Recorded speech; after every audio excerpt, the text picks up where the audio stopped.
now you've got these Democrats. I've never seen them fight harder for a group of people. They didn't fight for the United Auto Workers. They didn't fight for the labor parties. What are they fighting for? They're literally fighting to keep murderers, killers, rapists, drug dealers, and human traffickers in the country, going as far as to use taxpayer money to fly to El Salvador to try to negotiate with a foreign government, which is against the Logan Act. What are your thoughts on them working so hard to bring these horrible human beings back into our country?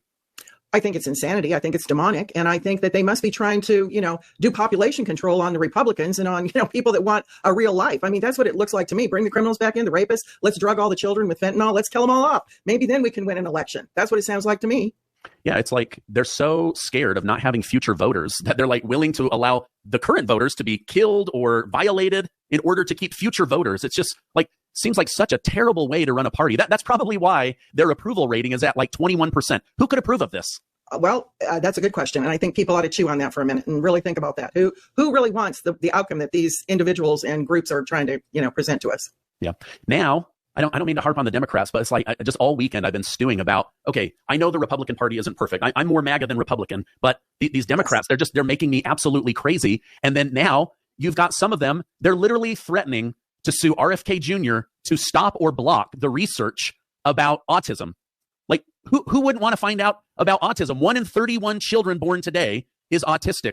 1 in 25 boys is autistic. In California, it's 1 in 12.5 boys is autistic, with like 30% of them being nonverbal, physically abusive to themselves or their handler. They can't go to the bathroom. They scream. They have horrible, horrible health issues. Why on earth? Can you think of any reason why Democrats would not want to find out? There's got to be Democrats with autistic children. Oh, I think follow the money.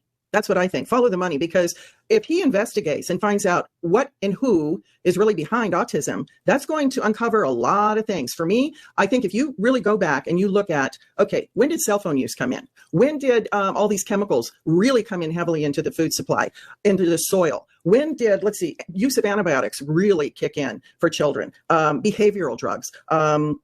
Microwave food instead of cooking it on the stove, or even using real food as opposed to ultra processed foods. He has got to look at so many different areas. But who eventually, if you follow those areas back, Stephen, who do they connect to?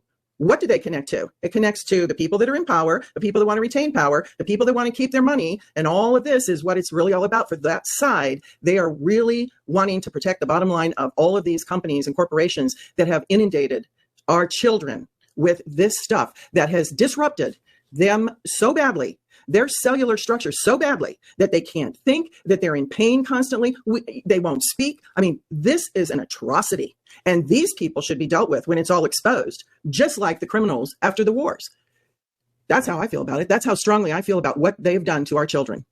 Well, and you have to imagine there's probably people within the country that already know the answer, right? Of course they do. Oh, crap, it's our product. What if we lose liability, or maybe we don't have liability protection? Maybe they're big food or big chemical, and they go, if this gets out, we are done. We are done, because there are now millions of parents that are fighting in court to try to get help for their autistic children. It's really, really bad. Now, you mentioned something earlier. I believe that probably big food, big pharma, and big chemical, I believe that they are behind the scenes threatening people. I believe they're behind the scenes saying, guess what? You're going to be censored, removed, and we are going to run a new candidate. But when you start digging in, let's just use big pharma, for example, since you're in the health world. Remember when RFK Jr. was being brought in and they realized, oh, wait a minute, Senator Elizabeth Warren, the biggest one fighting RFK Jr. on discovering where autism comes from, she's received over $10 million from big pharma. She's number 3 for receiving big pharma money in the United States. And if we look up the next biggest one, wouldn't you know it, we've got Bernie Sanders. Bernie Sanders is the next biggest one. And you start digging in and you find out that so many of these politicians that are fighting this, you dig in and you find out that they are the ones that are receiving the most money. Bernie Sanders, Raphael Warnock of Georgia. Oh, when you know it, Elizabeth Warren, Ron Wyden, Pat Murray, Democrat. So I think it's safe to say that the Democrat Party has been bought off by big pharma. So I, for one, look forward to figuring this out. But I have to imagine, like, okay, take for example, the standard American diet. Big food, big chemical, they're working hand in hand in order to produce more and more crop yield. But now they're using genetically modified organisms to create food. They're using these man-made chemicals versus manure and normal fertilizer and stuff. Do you believe that big food and big chemical have played a role in wrecking the gut of the American people? Gigantic role, yes. I do too. And sadly, when you start digging in on the standard American diet, you start digging in on chronic illness, it almost all comes back to gut health. Now, I know that, you guys have your product kimchi, and we recommend it here on our channel. But why? Help me understand this. So, my whole life, I've had antibacterial soap. I've had antibiotics, antibacterial lotion. COVID, they were pushing alcohol rub everywhere I went. I went to Disneyland. I went to Universal Studios. You couldn't even get on a ride without soaking your hands in alcohol. But we're told that our gut is full of bacteria, good and bad. What is the role of good bacteria? Because you would think you would want none. Help me understand that. Well, there's good and bad bacteria. And yes, when you have a skin microbiome on your skin, and you have a skin microbiome in your gut, and you have a microbiome in your brain, and when that gets disrupted of its own balance by overpopulation of bad bacteria, viruses, fungus, parasites, you knock that balance out, and all of a sudden you have a problem not only in those areas, but throughout the whole body, because the health of all our organs, of everything, starts in our gut. And it keeps the pathogens out that come through our nose and our mouth. The skin keeps the pathogens out, microbiome there, that's trying to invade through broken skin, through, problem skin. And so when you are constantly washing with antibacterial and things like this, and you're taking antibiotics, that means against life.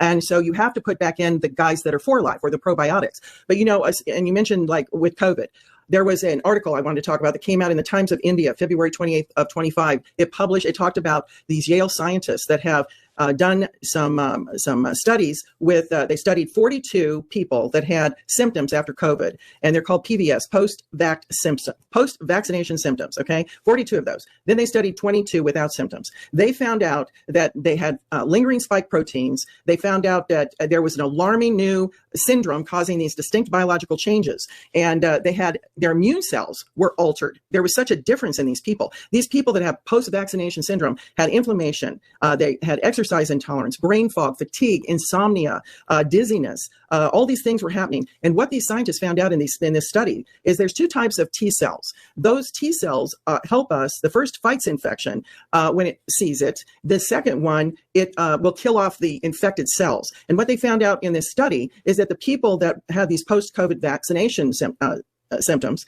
they had very little of the T cells that go in to protect and to find the problem and start to tell everybody in the body, this is invading, this is a bad guy. So those were lowered. And then the other T cells, the killer T cells, they had an up amount of those where they killed off the infected cells. So it was very out of whack with these people. And they are thinking that maybe, they had higher levels of the SARS CoV-2 spike proteins. Now, some of these people, they had little to no spike proteins, but the majority of the people that were affected had these spike proteins remaining there. And if you've had them longer than 4 weeks, it's considered long COVID. So these were affecting them. I mean, some of them had them up to 700 days after they got vaccinated. So what they said is, these scientists are finally telling some truths here. Like, we need to study more and understand before we put these vaccines out, what side effects are. We have to make better vaccines. And then to quote them, they said, every medical intervention carries some risk, and it's important to acknowledge that adverse events can occur with vaccinations. Now, do we remember how many times Fauci was, they're all good, nothing, no problem, you got to take it, you got to wear a mask. The problem too with these spike proteins is they're nanoparticles. So the mask, forget about the mask, they didn't do anything. It was just like, this is crazy. So the whole thing here that was in this article that I was really happy to read about is they're actually publishing some of the truths now, because I think is what RFK Jr. is doing, because he's starting to shine light in different areas of these things that affected us so profoundly. And I think it's a good thing, but we got to stir the pot up, and there's going to be a lot of stuff going on, and we got to just walk through it in order to get the other side, or we throw our hands up and give up and let them, let the demon rats come in and do what they do. But I think it's very, very important that we understand, with all of this going on, with this inundation of chemicals, inundation of all this stuff from the vaccines, now it's more important than ever to pay attention to our immune system in our gut. Our immune system is 70 to 80% of our gut. And if we don't take care of that balance in the gut, if we don't take care of those good guys, then we're going to go completely out of balance. And for people, and our immune system can't function right. And for people that have been on a lot of antibiotics, which a lot of children that have problems have been on continuous antibiotics their whole life, and adults too, that kills off not only bad guys, but the good guys. And if you don't restore the good guys back into that gut microbiome, you're screwed, to put it real plain. And so we have got to concentrate on our gut.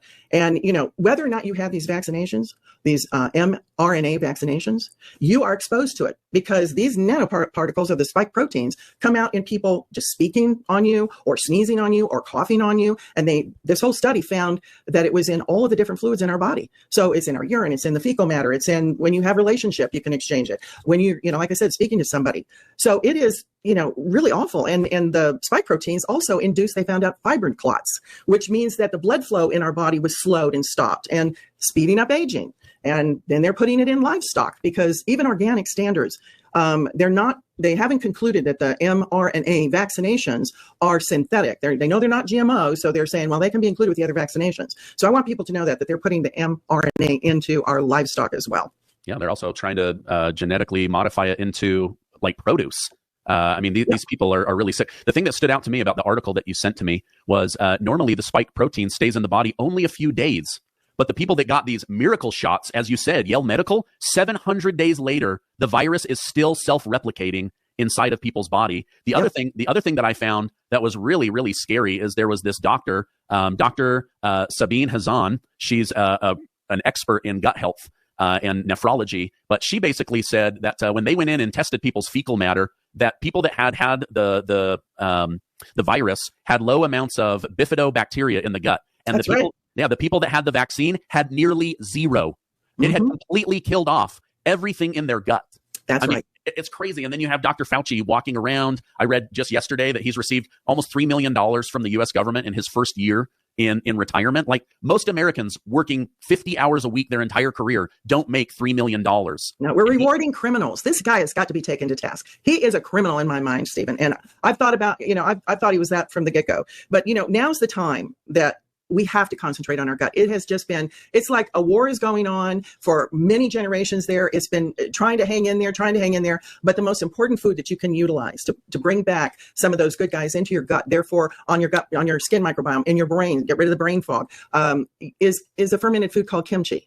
And, we have the kimchi one. Now, kimchi has been used for centuries in Korea. It is the king of foods as far as fermented foods go because of its over 900 plus different probiotics in there and many unique strains among those that aren't found in any other food, in any other fermented food, whether it's sauerkraut, pickles, any other fermented food. So when you are able to take kimchi on a daily basis, and this is key, your gut is so bombarded with overgrowth of fungus and yeast and molds and parasites from the abuse. And I'm not upset with people out there. They didn't know that the stuff they were eating were so bad and killing off their gut microbiome. They hadn't a clue, really. They're trusting the government. They're trusting the FDA all these years. They're trusting, big ag. They're trusting everybody. And because, most people are basically good people and they think the government has been taking care of them. Well, I got news for you. It hasn't been.